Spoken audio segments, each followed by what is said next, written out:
tokë. Më ka rënur kokë. Kam dashur më me apë, ku më nje, dhe guri thapë.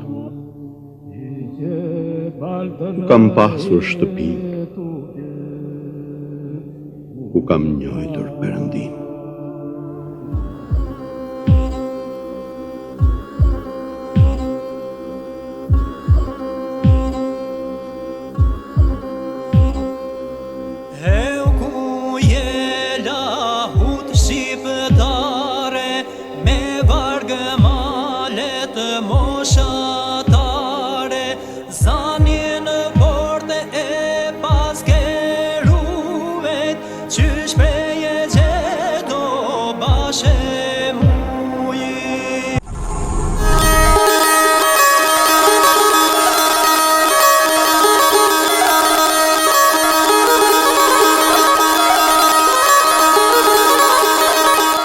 Shikues nderuar televizion shqiptare të Amerikës, ju përshëndes, jemi në emisionin Historia Shqiptare.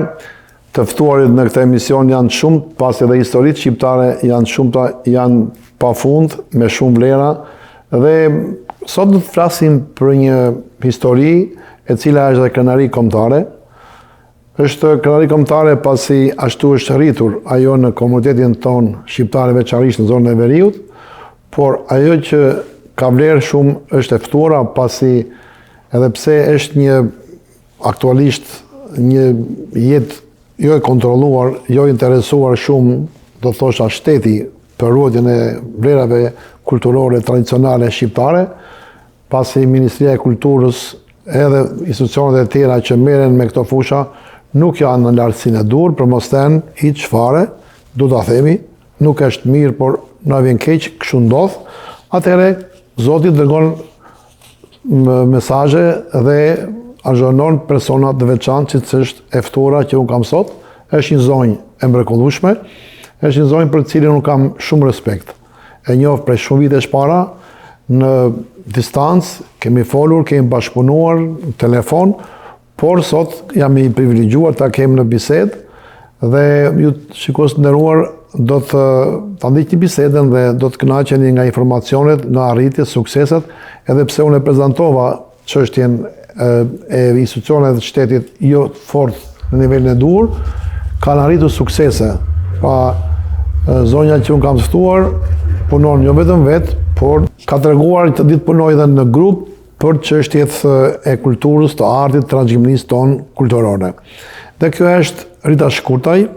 Është një zonjë nga Shkodra, është etnologe, është studiuse dhe mësuese historie. Po ashtu është dhe autore librash, është duke ndjekur doktoraturën, për të cilin unë para të vazhdoj me pyetje tjera, do ta pyes për degën, edhe për rëndësinë pse po e ndjek aktualisht se ka bërë më përpara.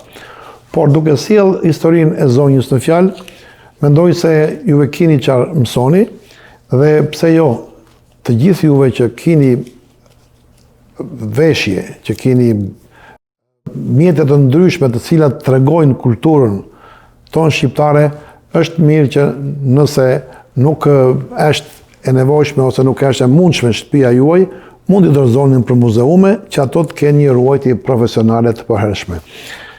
Gjatë bisedës do të them dhe fjalë tjera të mira për zonjën Rita, por po ja prezantoj, e kam këtu, edhe mirë se ka ardhur zonja Rita. Jam vërtet emocionuar, jam i privilegjuar që ju kam juve sot, do të thosha juve jeni një nismëtarja dhe flamurtarja e ruajtjes dhe përmirësimit të vlerave të xhubletës tonë shqiptare. Dhe për këtë ju keni patur një kontribut shumë të madh për pranimin e saj në UNESCO, edhe unë ju falenderoj edhe në emër të gjithë shqiptarëve që jetojnë në Shtetet e Bashkuara të Amerikës e kudo më gjerë.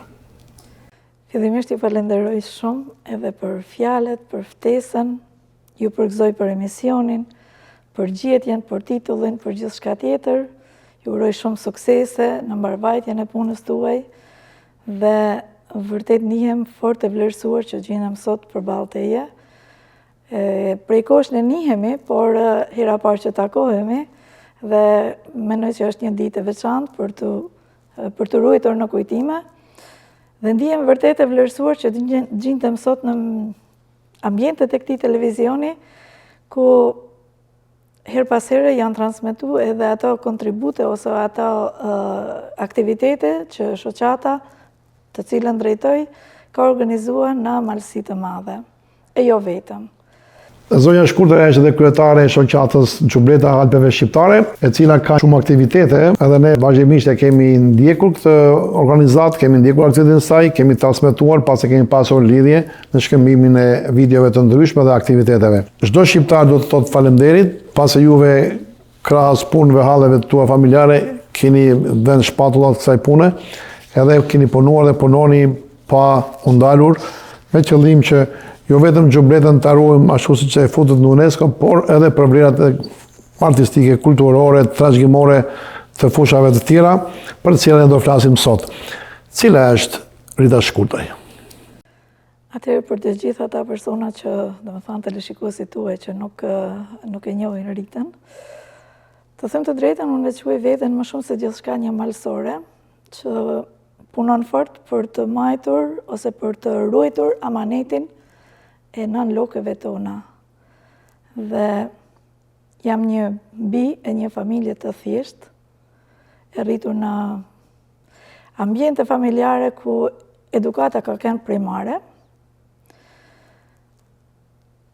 Kam lindur në Vukpalaj të Kastratit, Malësi e Madhe. Shkollimin fillor e kam mbaruar aty, pastaj shkollën e mesme në shkollën Det Xholuli në Kushet e Hotit. Dhe kur unë kam mbaruar shkollën e mesme, është një fragment që besoj që është edhe në interes të teleshikuesve që duhet ta ndjekin, për shumë të rinë të reja që aso kohet kanë investuar shumë në vete, në studime, ka kanë një sfidë shumë e madhe që gjitha investim të shumëzohej me një, si thuash, një kthes drastike, ku ne u penalizume për mos me vazhdu shkollën, sidomos flas për vajzat, sepse kena parasysh këtë periudhë 90-91, aso ku e marrova në shkollën, dhe ishte shumë e vështirë sepse ndryshoi sistemi, ndryshoi jeta, ndryshoi gjithçka për cilën ne, si thosh, kishim investuar për të ardhmen që ne pretendonim se na priste. Sigurisht ajo kthes ishte për mirë për gjithçka tjetër, por për sa i përket shkollës, unë u penalizova, edhe pse në shkollë aso kohë i kanë se rezultatet ishin shumë të larta. Ishin 3 bursa ku kisha mundësi të zgjidhja në ato bursa, për faktin që unë nuk kisha një vëlla të rritur që mund të më shoqëronte në shkollë, u penalizova për mos me vazhdu shkollën. U martova, linda 4 fëmijë, dhe pastaj në 2008 kam filluar shkollën e lartë, part-time. Kam marru për degën e histori 4 vite, dhe me njëherë kam vazhdu masterin profesional, kam marrë licencën e mësuesit dhe kam filluar punë. Puna ka qenë sfiduese, sepse për hir të vërtetë sistemi arsimor nuk është në parametrat e duhura, dhe kjo, si të thuash, meritokracia është shumë larg atyre shkallëve ku duhet me kenë. Megjithatë, unë kam vazhdu me sfidat e mia dhe kam marru shkollën, kam provu të jem punojse në tempujt e dijes, kam dhënë mësim në disa cikle, për disa kohë, dhe gjatë kësaj kohe doli në pa Xhubleta. Faktikisht ishte një indicje, sepse unë trashëgova Xhubletën e nanës time. Ndoshta fati, ose si është ajo shprehje, asgjë nuk ndodh pa një arsye. Xhubleta me kënë se motrat u larguan jashtë shtetit, u martuan dhe shkuan në fatin e vet, vllai ishte vazhdoi një rrugë tjetër, në rrugën e klerikëve, dhe mbeti që këtë Xhublet ta ruaja unë. ishte Gjubleta e Nanës, ishte pasuria vetme që na kishte lanë në kuptimin e atyre trashëgimisë botës materiale që na la nana. Dhe aty filloi ajo një dashuri pa kushte dhe një amanet që duhej vërtet të mbrojë. Ishte një petk që sa herë prekja, sikur me bante një thirrje. Shiko se kjo jo vetëm që duhet të ruhet, po duhet edhe të mbrohet nga ana, si thush, kulturë shpirtërore, sepse është një amanet, është një botë e tanë që marr shembull nënën time e ka derdh në të, e ka mishëruar gjithat atë botën e saj, e ka mishëruar në të, dhe ne kena si një pasuri ku në të mund të shohim një pjesë të asaj dashurisë që kena për nanën. Më thanë ishte si një botë e prekshme, edhe pse nana nuk jetonte. Gjatë kësaj kohe, edhe pse marrova studimet e larta, unë nuk i lash asnjëherë leximet dhe kisha shumë dëshirë të shkruaja, sidomos për disa fenomene të cilat për fatin e keq në shumë çka historia është shkruar gabim, është anashkalua dhe shpeshherë është censurua. Për çfarë bëhet fjalë konkretisht? Sidomos për pjesën e trashëgimisë kulturore, ku ishte edhe pjesë e saj ishte edhe Gjubleta.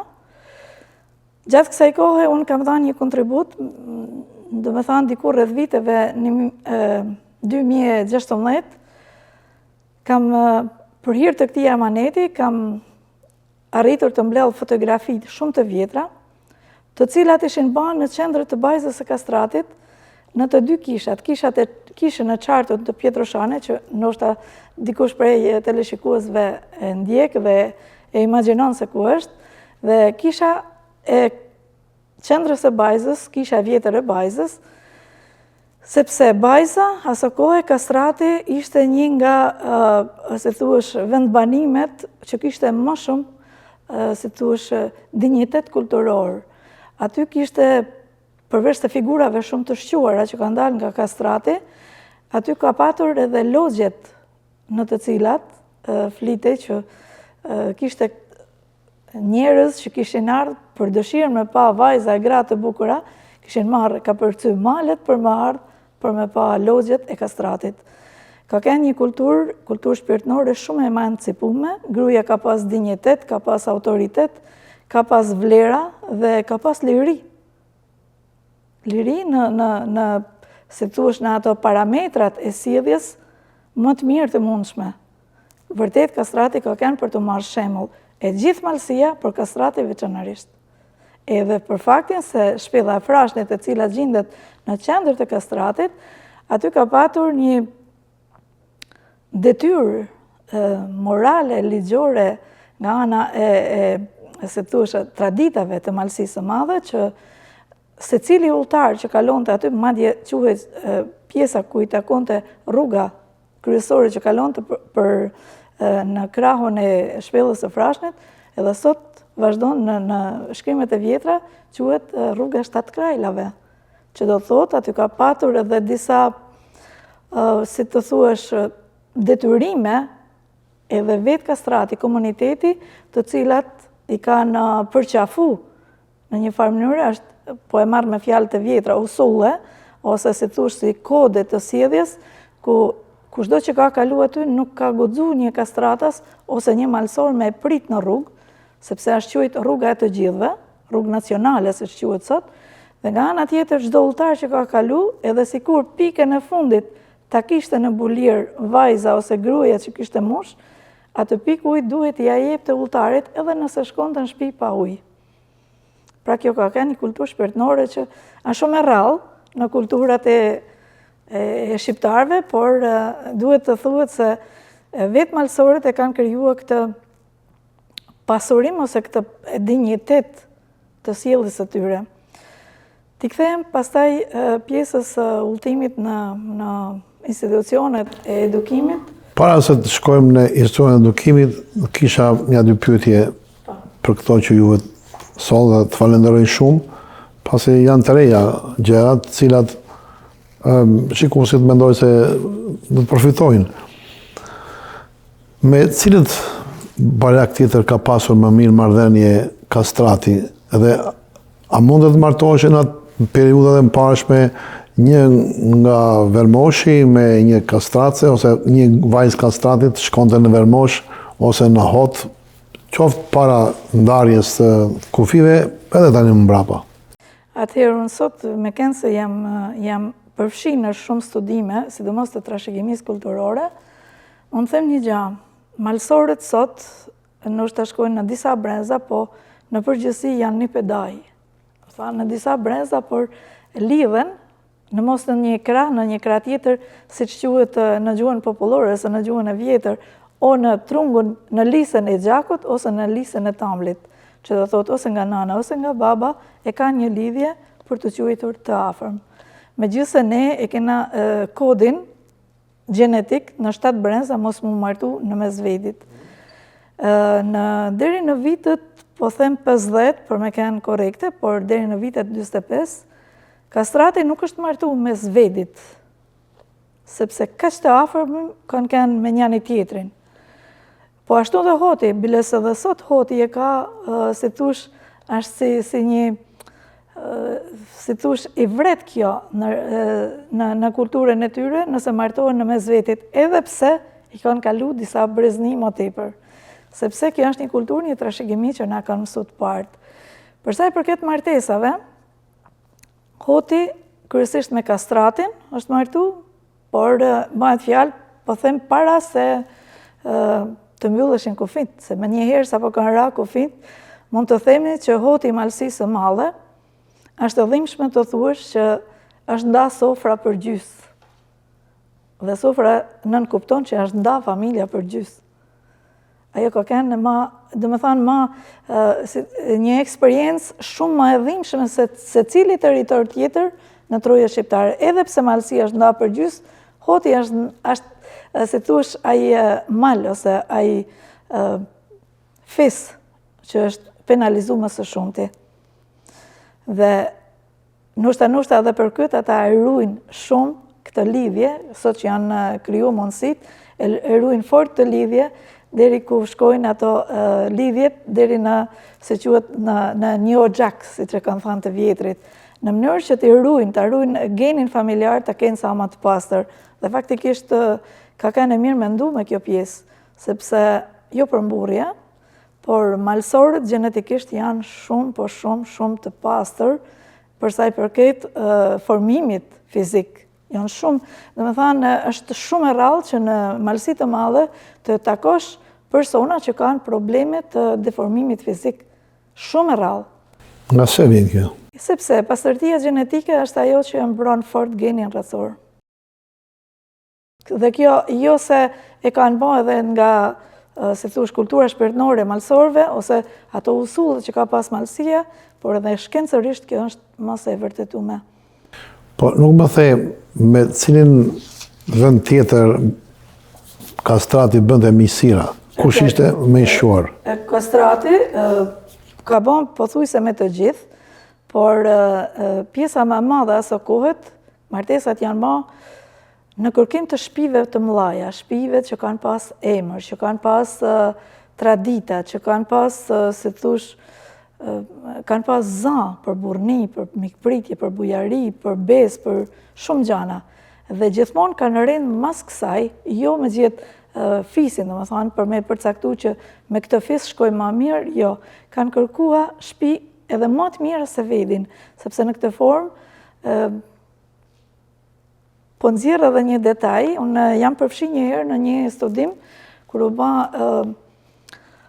viti Skënderbeut, më kërkojnë të bëj një kontestë në lidhje me Skënderbeun. Të kënë se unë kam studiu për histori, në atë që ka historiografia shqiptare e përcakton, ose si thush e cek, është fakti që një nga hipotezat për përjardhjen e Skënderbeut është edhe kastrati i malësisë së madhe. Është e vërtet kjo, është në historiografinë shqiptare. Dhe unë kapa këtë temë, sepse të gjitha tjerat ishin të ezaurume. Dhe unë disa detaje të cilat janë të prekshme dhe të dukshme dhe si thush janë shtëruse për ata që unë menoj se janë të ngjashme, e para është kanuni, sepse dije që në Troja shqiptare janë 8 kanune.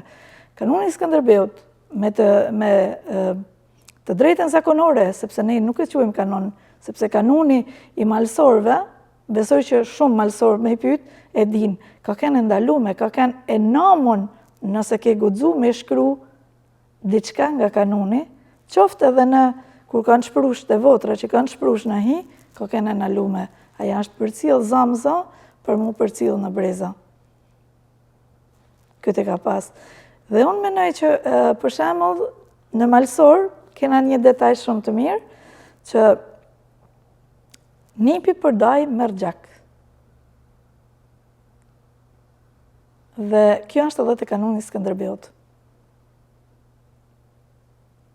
Dhe kështu që ata kanë pas... Cila është lidhja me Skënderbeun tani?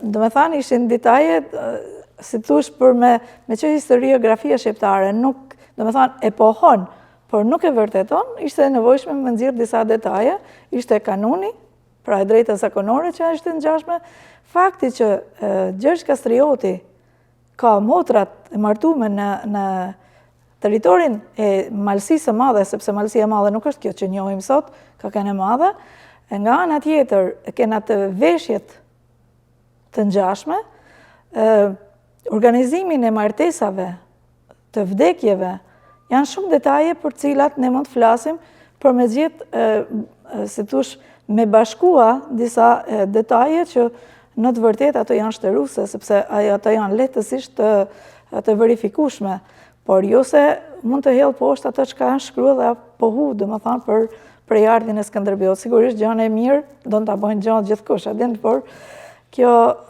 një farë mënyrë ishte një mundësi për me shpreh diçka që lidhet, dhe më thanë, ku është bazu historiografia shqiptare që e pohon, që nxjerr këtë fakt, edhe pse nuk e vërteton. Dhe nga ana tjetër, për sa i përket martesave të tjera, po them që në Malësi të Madhe, kena edhe një detaj tjetër, që pak përmendet, kena shtegtimin, që sot edhe ajo ka hyrë në trashëgimi kulturore botërore, transhumanca, ose e thënë ndryshe bjeshkimi i malësorëve. Dhe kujdo tjetër. Dhe ajo që duhet të kujtohet në këtë rast, është fakti që në malet e Malësisë ka pas një detyrë çdo fis. Dhe detyra kryesore ka kenë në karavanet kur kanë ardhur nga bregu i Matës, pjesa nën Shkodrës, kur kanë ardhur për me kalun Malësi me dalë deri në majet Kelmenit, plau Guci, sepse edhe atje ka pjeshk tona, të gjitha fiset kanë pasur rojtaret e vet. Dhe me njëherë sa kanë dalë, si thush, në afërsi të kufinjve juridik, po them, të maleve të Malësisë, secili është dashur me i përcjell edhe me e para përgatit që po vinë karavanet dhe duhet i mbrojmë, sepse ato janë kanë edhe me dame, domethënë është kanë edhe me pagesë nëse ka ndodhur diçka. Dhe këto karavane, ty kanë se kanë malësor.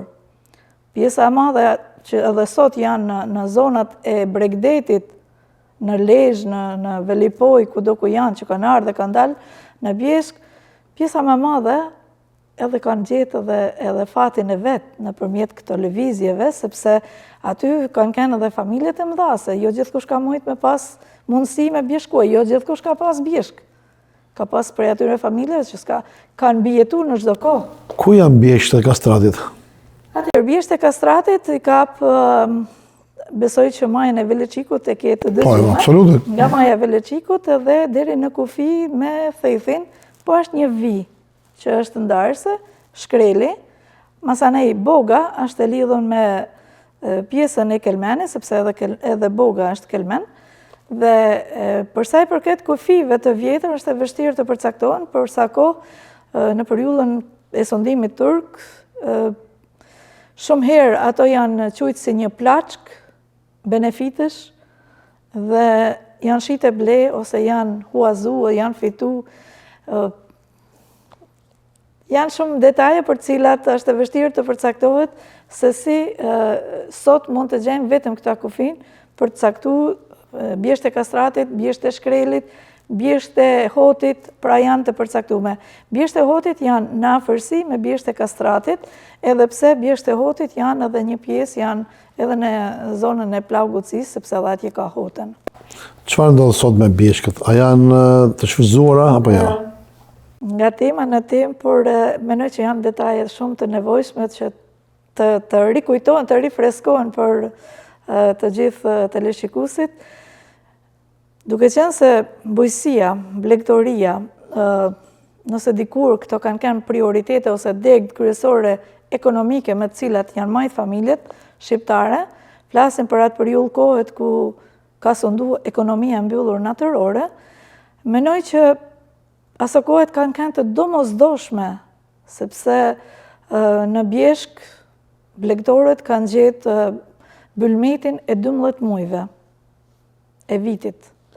Kurse përsa i përket mbarshtimit të baktive, nëse ato nuk kanë dalë në Bjeshk, nuk ka pas mbarshtim. Edhe kjo duhet të theksohet. Nga ana tjetër, edhe pjesa më e madhe atyre që kanë dimnuar në zonat e Nën Shkodrës, ato janë kanë me hak. Domethënë, janë dhënë me një farë, si thush, një farë çmimit për me dimnu. Janë kanë të rrallë ata që kanë pas, si thush, e kanë pas pronë familjare. Ato në kontrata që janë bërë asë kohë, edhe pse sot flitet pak për këtë pjesë, por ka pas edhe kontrata mes shtetit asë kohë, i cili u ka dhënë kullota dimrore dhe u ka mundësu kundrejt asaj që quhet tarifë vjetore që është kanë në bylmet, në mish, në produktet e leshit e kështu me radhë. Folët pak më parë për shpellën e Frashit.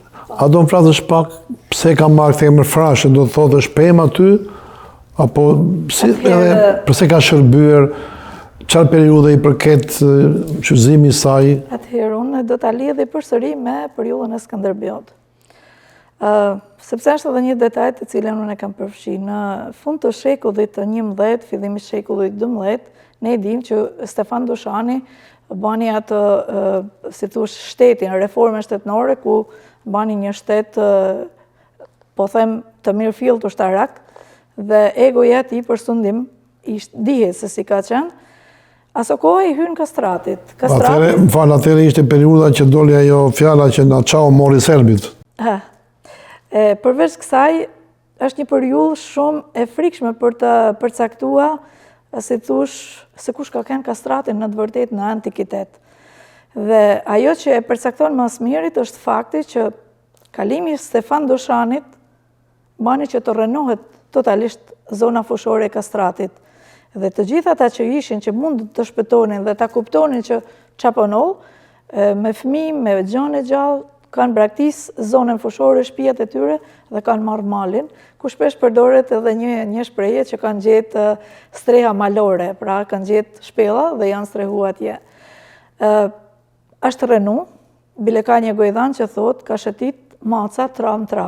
Kjo përdoret shpesh në shumë vende përdoret për me kuptu që vërtet aty ka pas shtëpia. Shekulli 12. Po, dhe ka kanë një vendbanim shumë i zhvillum. Edhe për vetë faktin që rruga në antikitet ka pas një stacioni Cina quhej në aso kohë, që në periudhën romake ka luajtur një rol shumë të rëndësishëm, edhe në periudhën e sundimit të mbretit, domethënë në periudhën e mbretërisë ilire, ka qenë si një dogan, si një mbrojtje veriore për shtetin ilir. Dhe vim në kastrat të shpella Frashit, për të vërtetuar që ka kanë vërtet një qendër banimit e jashtëzakonshme, sa herë që janë bërë gërmime, ose që janë bërë shpellëzime në periudhën e Partisë së Punës, aty kanë gjetë gjithmonë gëlqire, tulla, objekte që lidhen me pjesën e ekzistencës së vendbanimeve të hershme, edhe pse erozioni ka bërë punën e vet. Dhe nga ana tjetër, ka kalu një periudhë kohe, mund të thuhet në bazë të gjetjeve që është bën shpella Frashni, mund të kenë kalu 2-3 shekuj, pa u kthyer dikush në zonën fushore. Dihet se si është kanë e pyllëzume, dhe aso kohë ka kanë, domethënë, mënyrën se si e kishin bën organizimin familjar malësor të kastratit, kishte bën që në periudhën e gjuetisë së peshkut, pra kur rrahte krapi, saraga, mund të them saraga më së shumti, sepse pretendohet që krapin e kanë pru në periudhën e Enverit, e kanë pru nga Kina. Nuk e di sa është e vërtet, se duhet metet për mu vërtetu. Dhe aso kohë, domethënë, nga çdo familje, nga çdo kull, nga çdo, se thush, oxhak, Delshin vullnetar, ose ishte një person që merrej vetëm me peshkimin. Dhe këta mbledheshin të gjithë bashk, merrshin kuaj, mjetet e nevojshme, e ulshin për disa ditë në breg të liçenit, gjunin peshk, dhe atë peshk e merrnin me veten dhe nxirrshin në kastratin e moqëm. Në një nga këto lëvizje, njënit prej këtyre i thën kamen Kali. Dhe mbet aty në zonën fushore. Dalin, vjen dimri, kthehen, kur kthehen vitin e arshëm, këta gjenë Kalin. Dhe gjenë shnosh, sepse ishte vetë kuru Kali, dhe kthehen në shtëpi me Kal. Tani, sigurisht që shkolla më e madhe ka kënë eksperjenca jetës. Dhe eksperiencën e jetës, kush më mirë se pleqt, ka mujt me dëshifru, me vërtetu këtë pjesë. Dhe ai që ishte plaku më i moqëm, ju thot, merr një Kalin, ulni aty ku keni gjetë, edhe runje ku të shkojnë me pi ujë. Mos e boni asë gjë, vetëm runje ku të shkojnë me pi ujë. Dhe Kali, me njëherë sa e merretja, shkon edhe gjen këtë shpellën. Dhe shpella pretendohet që ka kënë një ras gurit, ltinj thonë malsorët, shumë e madhe, dhe në buzë të saj ka buru ky burim ujë dhe e kishte drejtimin nga liçeni. Pra ishte mbi tokë. Sigurisht ata gëzohen sepse u jepet mundësia me kriju një vendbanim se aty ku ka ujë ka edhe jetë. E hapin këtë, domethënë e hapin, e shpellëzojnë dhe krijojnë një mundësi për me kriju disa stane ose kasolle më mirë me thanë, dhe fillon kështu të lulëzoj jeta në zonën fushore të Malësisë së Madhe ose qendrës së Kastratit. E ka rujt këtë emër, shpella e Frashnit, sepse ajo ishte në formë shpella, edhe ujt delte për jashtan. Diku, rreth një shekull e gjysmë më vonë, pretendohet, se tashmë disa gojdhana kthehen e marrin formën edhe të legjendave, pretendohet që një ushtar turk, i cili kishte bërë një masakër në një familje në Vukpalaj, kthehet edhe shkon tek ky ujë që ishte i rrjedhshëm, lanë shpatën e tij, edhe lahet vetë, dhe me njëherë ka humb ujë. Masanej janë detyru malsorët dhe kanë hap, dhe është kroni i moqëm, është aty afër kësaj që është ekzistuese. Dhe e ka rujt të identitet, masanej malsorët, se thush edhe për efekt asaj që ishte mrekullia e Zotit të gjindej ujë, burim ujë në zonën fushore, e ka rujt të identitet dhe mund të them që e gjithë zhvillimi, ose se thush e gjithë ai komunitet i cili erdhi të jushtu më vonë, ka kanë rreth këtij burimi. Nëse mundesh, të më thuash fshatat e Kastratit dhe me cilën tjetër mala i kufizohet, e kur erdhi fjala për krap, do thotë që Kastrati del edhe në liçen. Atëherë, po, a mund të vazhdoj? Po, absolute. Atëherë, kjo është një pyetje shumë interesante dhe mendoj që është të falenderoj për pyetjen që bane. Është hera e parë që unë e them në një media. Për hir të vërtetës, liçeni i Shkodrës, liçeni Labeat, nuk është ai që është sot, nuk ka qenë ai që është sot. Dhe në disa harta mesjetare ose më herët, liçenin e Shkodrës e kena të ndamë me liçenin e Hotit. Dhe edhe sot e kësaj dite, në gjysmën e liçenit, kujt ka në zona Kastratit me Nën Helmin, se dija ke kanë. E ditën e kam qenë edhe po, unë e di vetë. Mes këtij segmentit kena një vi, ajo është pak më e thellë se krejt liçeni, dhe quhet Via Batakut. Via Batakut, besoj që në shqip do të thotë batica zbatica, për këdo që e kupton. Në disa harta, ne kena dhe liçenin e Kastratit, dhe këto janë pak më të vona që vjen liçeni i Kastratit. Kjo vjen si një pasojë e një, si thush aty në përplasjeve tektonike, që toka pëson, janë fenomene të natyrës, edhe pse ato i shohin si fenomene, si legjenda, mrekulli. Dhe kështu, nëse po them liçeni i Shkodrës kishte burimet nëntoksore dhe mbitoksore, që ishin lumet përrejnët sezonal, bajnë të mundur që niveli i ujit fillon të zgjerohet, të marrin gati këtë formën. Po them Ndikur rreth shekullit të 18 ka kenë liçeni i Kastratit ka kenë si një vi. Liçeni i Hotit ka kenë prap pak më zgjeruar, pothuajse në kufin që është sot, kurse liçeni mes Hotit edhe pjesës e liçenit Labeat ose liçenit të Shkodrës ka kenë thjesht si një vi. Çka do të thotë që këtu ka kenë një histori e pashtjellume dhe mua më vjen keq që akoma nuk ka studiues të cilët kanë marrë një studim të mirëfillt shkencor, sepse në embargun e naftës, nuk e di nëse ke dëgju, ishte koha kur kalonte nafta ose ato mjetet e lundrimit ishin shumë të rënda, pavarësisht se çka kanë tregtuar, çka kanë marrë në 97-ën. 97-ën. Do të tregoj vetëm një detaj. Ka një vi liçenore që në vi të drejtë, lineare, ajo të nxjerr në nën helm. Edhe afërsisht të nxjerr ku i takon kulla e Osokukës. Në këtë territor, zakonisht këto mjete lundrimit që pjesa më e madhe ishin lundra drunit, shpoheshin nga poshtë.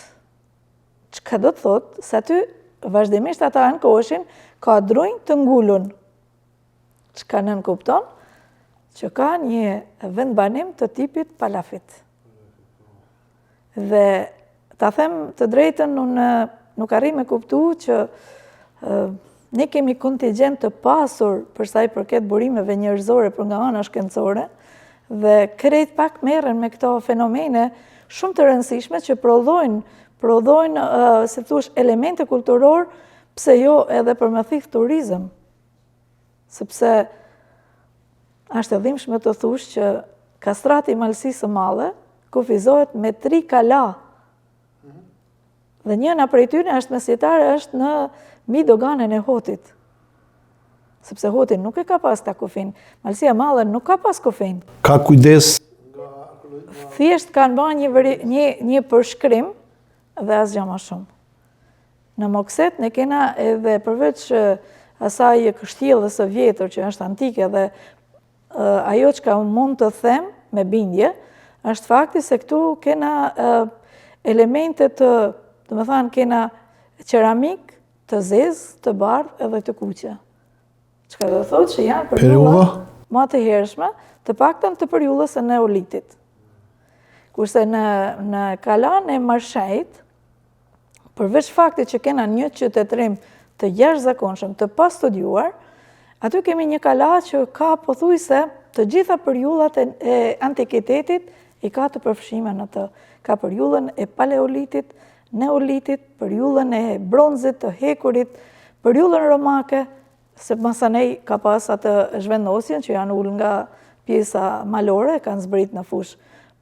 Po ashtu, siç thash, ai stacioni Cina, i cili pretendohet që është një stacion i antikitetit, pretendohet që është fiks aty epicendra, për faktin se aty kemi një urë shumë të vjetër dhe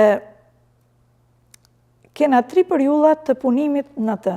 Kena periudhën e antikitetit, që nuk dihet se kur është punu, pastaj kena periudhën romake, në të cilën është punu dhe ka gjurmë të teknikave të punimit të urave të periudhës romake, dhe kena një periudhë shumë më të vonë, ku mund të them, faktikisht aty e ka dhe datën, tani se kujtoj për efekte saktësisë, por aty ka një, si thush, një punim nga një malsor i Gradecit, i cili e ka punu për hir të njerëzve që kalonin, që fillun të bashin karrocat dhe mjetet e tjera, thjesht e ka zgjanu. Por gjithmonë të ruaj teknikat e punës që ka pas. Sa gjatë është ura? Ajo mund t'jetë diku 30 metra, nështë edhe më tepër, sepse ke parasysh ato pjesa e mbështetjet, kalon edhe pak në zonën, se aty është një kanjon, që në të vërtet, nështë e më herët, Përroni thatë që ne e quajmë sot, më herët dihet që ka kenë një prua që ka vërshua për gjatë gjithë kohës, sepse profesor Mahir Hoti, nuk e di nëse ke... Po, kam... Profesor Mahir Hoti, nërkohë që unë përbasha një studim për sa i përket periudhës së antikitetit në Malësitë të Madhe, më shpjegon diçka në lidhje me fushgropën e Bogës. Ku thot, fushgropa e Bogës ka kenë i fundit liçen Akull Najor, i cili ka ardhur dhe si thush ka krijuar këtë kanjonin që sot e quajmë Proni That. Po ke parasysh të shkrihet gjithë ajo borë në atë vend që është shumë e madhe dhe të krijojë këtë kanjon që për hir të vërtetës shkon deri edhe në 25 metra o më tepër, për sa i përket thellësisë se ka ngryer këtë pjesën e malit. Dhe këtu mbi këtë është krijuar kjo urë që pretendohet, për shembull në disa shkrime, për Ciptas shkruhet, pretendohet që një nga hipotezat pse ka marrë emrin Marshej është fakti se ja ka luajtur rolin e doganës që kanë vënë shenjë, kanë marrë shenjë me gishta. Po, sa fshatra ka Kastrati? Atëherë, Kastrati i Moqëm është fshati më i vjetër, flasim për ekzistuesit. Edhe pak për popullsinë dhe lëvizjen demografike e deri në ditët tona. Atëherë, Kastrati i Moqëm, pavarësisht se është i ndamë në nën fshatra, po quaj, ai është më i moçmi për sa i përket ekzistencës së vendbanimeve të krijuara pas kësaj periudhe që fola më herët. Ekzistojnë sot, Kastrati kufizohet me Hotin dhe ka një vit të drejtë, më thënë sikur e ndalë malin me thikë. Ajo që ka mund të them sot, kena Vukpalajt, që edhe ajo është ndamë në dy nën fshatra, kena Ivanajt, që përmendën gjitha nej, është pjesa, se tush, afër Kishës, nëse ke qenë ndonjëherë. Po kam qenë. Kena pjesën e zonës që i tokon nga Gashajt, është ajo pjesa e... Në fakt, nuk mund të them se i përket alijeve, sepse alijet është një nga vendbanimet më të hershme që jashtë ulë në pjesën fushore, dhe alijet e Kastratit, për hir të vërtetës, ndryshe prej të gjitha të tjerave në Kastrat, janë dy besimesh. Besim katolik dhe besime musliman. Dhe të besimit katolik janë familja ku unë jam e martuar. Kurse besimi musliman pastaj janë disa nën fshatra. Një fis, apo... Ndoshta më herët kanë kënë të një fisi, por për efektën, si thush, erat politike kanë bërë që diken e ka ra më shumë, diku që ka përqafu, dikujt ja kanë imponu, nuk mund të themi sepse duhet të ketë një studim sa më të detajum për me dha një përgjigje të tillë. Megjithatë ka një unitet të jashtëzakonshëm. Ajo që vlen të përmendet, sidomos për këtë rast, në varrezat më të hershme që janë në këtë zonë, duhet të themi që ka një respekt të jashtëzakonshëm në varreza. Varrezat katolike ka një vijë ndarëse me varrezat e besimit musliman. Edhe pse janë të një shtëpie, por secila prej tyre, kur shkon t'i pastroj, pastron të dyja. Dhe ndoshta ajo e përcakton edhe atë unitetin që kanë kastratasit me njëri tjetrin. Pavarësisht se sot kanë ardhur ndryshime të tjera për sa i përket se thuash qëndrimet që kanë rinia sot, ka shumë gjëra të cilat mund të kenë ndikim të drejtë për drejtë në qëndrimin që kanë sot, por më herët, po flas diku për 50 vite më herët, ka pas një unitet të jashtëzakonshëm mes kastratasve. Dhe në një vend tjetër, nëse dy kastratas s'ka rëndësi se nga vinin që fshat, në një vend tjetër prezantoheshin si vëllezër. Dhe kjo është shumë... Sa ka qenë popullsia më e madhe ndonjëherë Kastrati dhe sa është aktualisht? Atëherë, sot është e dhimbshme të thush dhe një keqardhje që shpopullimi ka bërë masakër. Ndoshta nevoja ekonomike ban atë, si thush, të marrësh përsipër një risk sa të lësh mrapa gjithçka, gjithë investimet, sidomos flas për moshën time dhe më sipër, të investosh shumë për një të ardhmen ose për një pleqni, e thanë më shkurt, dhe të pretendosh ose të jesh i detyruar që këtë pleqni ta kalosh veten, edhe pse ke shumë fëmijë, kjo është shumë e dhimbshme dhe kjo i ban i detyron malsorët ta braktisin familjen ose si thush atë trollin ku kanë investuar me shekuj, e kanë trashëguar nga të partë e tyre, edhe është shumë e dhimbshme. Është një temë shumë delikate dhe të them të drejtën, mendoj që shumë kush e vua këtë pjesë edhe pse janë afër fëmijëve, përsëri në vetvete janë të paplotësuar për sa kohë janë larg. Sot, për shembull, do marr vetëm një detaj në lagjet, po marr të gjitha lagjet që kam afër unë, mund të jenë që ka banor, që ka familjar në për shtëpia, mund të jenë diku rreth 20 shtëpi. Që ta menosh? Më herët ka kanë shumë e popullume, deri në kohën e partisë punës, do me thonë të këtij sistemit monist, që krijoi pati shpërbën këto familjet e mëdha për me krijuar këto familjet të realizmit socialist, ka pas familje, shtëpi, ka pas kulla që kanë pas deri në 80 trop. Që do thotë që ka kanë një unitet i papam, nuk është s'ka pas mënyrë të konceptumit se si mund të ndahen punët për sa kohë që specializoj dikush me punu punën me dru, dikush specializoj me shku bari, sepse jo gjithkush ja din, për shembull mashtimit të baktive. Gratë i kanë pas punë të ndame, atëherë ka kanë i zoti i shtëpisë ka pas, si thush, detyrimin, për sa kohë ka kanë mirë me shëndet, ka pas detyrimin me i nda punët për djemt, dhe nuk është bën dysh fjala, po kështu edhe për gratë. Ka marrë, si thush, venimin e ka marrë gruaja nana e ma e moshume, dhe s'ka pas nevojë ta pyes as burrin, as bashkëshortin e nusës, nëse ka dashur me e çu në gjini, me nejt, po them, një periudhë të shkurtër kohë me fëmijët e saj. Kështu që ka pas një unitet të jashtëzakonshëm dhe për sa kohë ka kulla të vjetra, mendoj që ka kanë jashtëzakonisht shumë e populluar Kastrati, por edhe gjithë Malësia. Cilë kanë qenë burimet e të ardhurave dje dhe sot për Kastratin?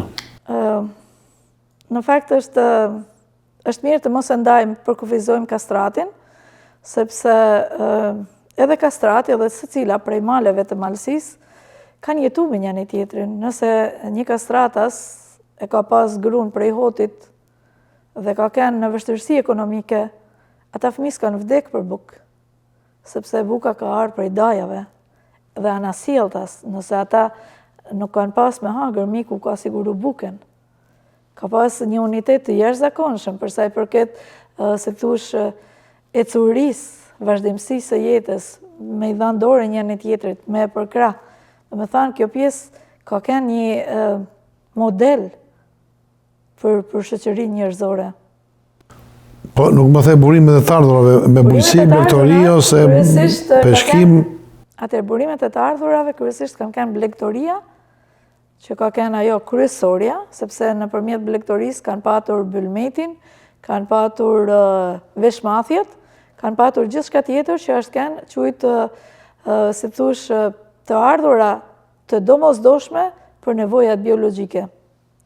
Nga ana tjetër ka qenë edhe bujqësia, por bujqësia ka qenë jo shumë e zhvilluar, për sa kohë ishte, do të tregoj një detaj, ne sot edhe kushtet klimaterike i kena më të favorshme për sa i përket edhe bujqësisë, edhe blegtorisë. Aso kohë dimrat janë kanë shumë të vështirë, tokat kanë kanë më pak, do të thonë nëse sot në kohën e monizmit janë çel toka të reja, aso kohë ka pas bashtina krejt të vogla. Është kanë shumë vështirë me punu e me jetu me bujqësi. Por ata kanë gjetë mënyrën se si me jetu, do të thonë kanë punu, ka pas, po them, nga 2-3 antarë të familjes, të cilët kanë shku e kanë punu në zonat e Nën Shkodrës, ku ishte beriqeti, dhe për hak punët ata kanë kërku, kanë marrë, po them, beriqetin që ta kenë për familjen. Ajo që i ka vështirësua edhe më tepër, më fal, ajo që i ka vështirësua edhe më së shumti atë pjesën e mbijetesës së tyre, për marrë një aspekt, për me blujt bukën në mulli, ta imagjinosh nga Kastrati, me marrë në krah, ose me kal, kush ka pas, me shku me blu në rjoll, që rjolli i bje me kenë, po thuj se gati në theth, se po marrë thethin në vija irore, dhe është dasht me shku atje të shevi rjollit, me blu në mulli, me ardhë sërisht me thesë në krah. Ne aty nuk e kena pas, sepse për me kriju një mulli, duhet pa tjetër mullinin dhe vojonicën, se janë 2 teknologji të cilat janë kanë të domosdoshme për sa i përket nevojave familjare, dhe mullin kanë vetëm me ujë për efekt se Për shembull, edhe sot e kësaj dite, në qoftë se bluhet me teknologji, me korrent, ai mund të jetë i ushqyeshëm jo më shumë se 1 muaj, sepse illnohet edhe nuk është më i ngrënshëm. Kurse ato që i kanë blu me ujë, ato koken gjithmonë, domethënë për 12 muaj, edhe nëse është rujt, ai koken në magje kanë jetë shumë i pastër, shumë i freskët. Shumë faleminderit. Po një pyetje tjetër lidhur me folët pak ju edhe sollët shembuj se tregojnë pra gërmimet arkeologjike, kalat tregojnë një lashësi të madhe të kastratit. Populli i kastratit është autokton apo kanë daton në një datë dhe dihet origjina e tyre?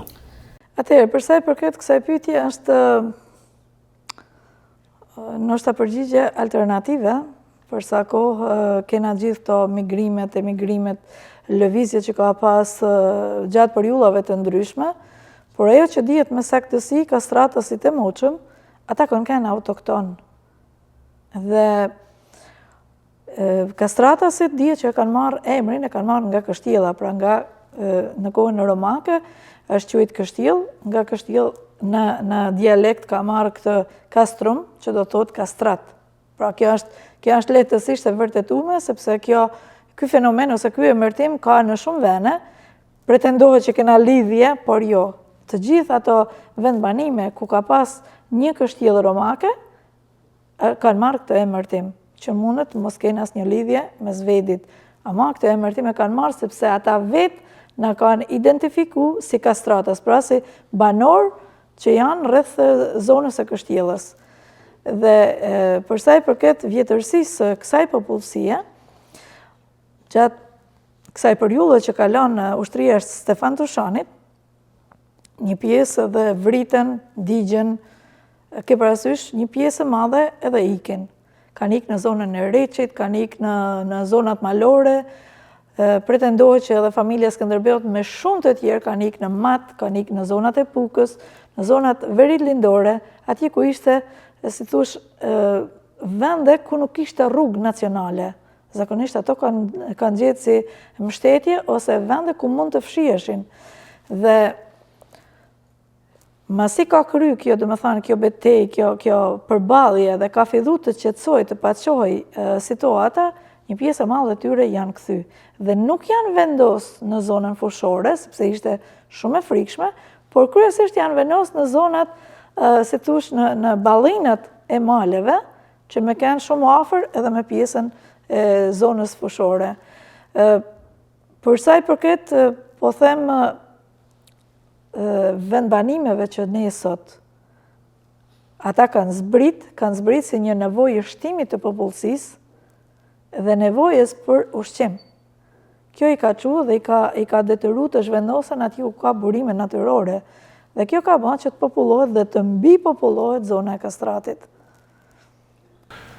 Ne kemi patur fatin e mirë të njohim shumë personalitete nga kastrati, në Shqipëri, në emigracion, por do t'ishte mirë, ju jeni një historiane mrekullueshme, keni një artikullim jashtëzakonisht mirë, edhe unë jam me fat sot që kam në bisedë, jo vetëm për televizionin edhe për zonën e kastratit që ju po sillni gjëra të mrekullueshme, por për gjithë shqiptarët që ju shikojnë, përfitojnë shumë.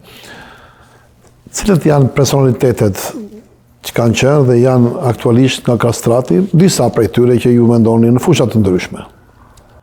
Të them të drejtën, në kastrat ka pas shumë personalitete, por... Mos vuran pozitë vështirë? Jo, urdhëro. Diçka tjetër. Zakonisht malsorët nuk janë identifiku me emra. Shtëpia e filanit. Po me shtëpia, po okej, dakord. Shkolla e filanit. Po. Dhe këto personalitete, që me të vërtet kanë pas shumë vlera, nuk bëhet fjalë për sot, që ne numërimin e fillojmë nga uni. Më herët thote, në qoftë se e pyeste dikush, kush je ti? Nuk thote se jam filani, por thote jam i biri i filanit. Dhe kjo na ndikon shumë në çështjet historike. Sepse ne kena shumë personalitete të cilat ndoshta në dokumenta zyrtar gjinën ose i përmenin sot në trashëgimin gojore, por është shumë e vështirë t'i përcaktojmë, sepse ne shumë konë mund gjejmë, po them, një personazh që e dim se ka kënë në atë ngjarje, mundet që edhe ka vdek në atë ngjarje, por e emërtohet si biri filanit. Dhe kjo është shumë e vështirë, por njëkohësisht nxjerr në pallë diçka tjetër, se si i kanë, si thush, dhanë prioritet autoritetit të babës. Kullës gjithashtu. Dhe këtë gjë jo vetëm kastrati, të gjitha malet e Malësisë së Madhe e kanë pas këtë, si thush, modestin në prezantim, që për mu ka një vlerë të jashtëzakonshme, për çka edhe menoj që duhet ta ketë një vend të rëndësishëm për sa i përket prezantimit figurativ ose të jetë si një pikë referimi për të dëshmuar vlerat e kastratit dhe në këtë aspekt ndoshta mund të themi, sepse më herët është kënë bërë një përgatit për një përmendor me vu Nën Terezën. Nuk e di se si ka ndodhur ngjarjet fiks tek pjesa e Shpellës së Frashët dhe mendoj që masanejna mbi çdo lloj lëvizje politike që është bë, figurët e kastratit duhet të fillojnë nga arti. Sepse për sa i përket pushkës, asaj sopatës, shpatës, kena shumë figura të njohura, por ai që bën kthesen për me identifiku një autoritet kulturor, ne kemi Lukaçin. Lukaçi është një nga tenorët më të mëdhenj botnor, për çka krenohet kushdo që e njeh botën e artit, krenohet me këtë figurë dhe ne na mungon në prezencë. Dhe po t'ishte aty, menoj që për ne kastratasit do t'ishte një vlerë krenarie. Do t'kishte një krenari kastrati, edhe për ata fëmijë që ndoshta nuk e din se kush ishte dhe pse ka këtë vlerë. Pra, menoj që krahas këtyre që kanë dhënë kontributet e jashtëzakonshme për mbrojtjen e trojeve, kanë dhënë jetën, figura e tij do të na bonte, si thush, do të na krijonte një identitet tjetër më të rëndësishëm që është edhe kultura shpirtërore. E shumë të tjerë si ky, sepse të përmesim emra pastaj ka plot. Zgjidhja juaj, unë do të falenderoj të shkëputa nga rrëfimi juaj për trashëgiminë kulturore, por mendoj se ishte një bisedë, një informacion që me interes jo vetëm për kastratin, por edhe për ne gjithë shqiptarët e tjerë që i dëgjojmë, edhe të them me sinqeritet, unë nuk dinja kisha kaq një ori për kastratin, të falenderit shumë për gjithë shka që solle.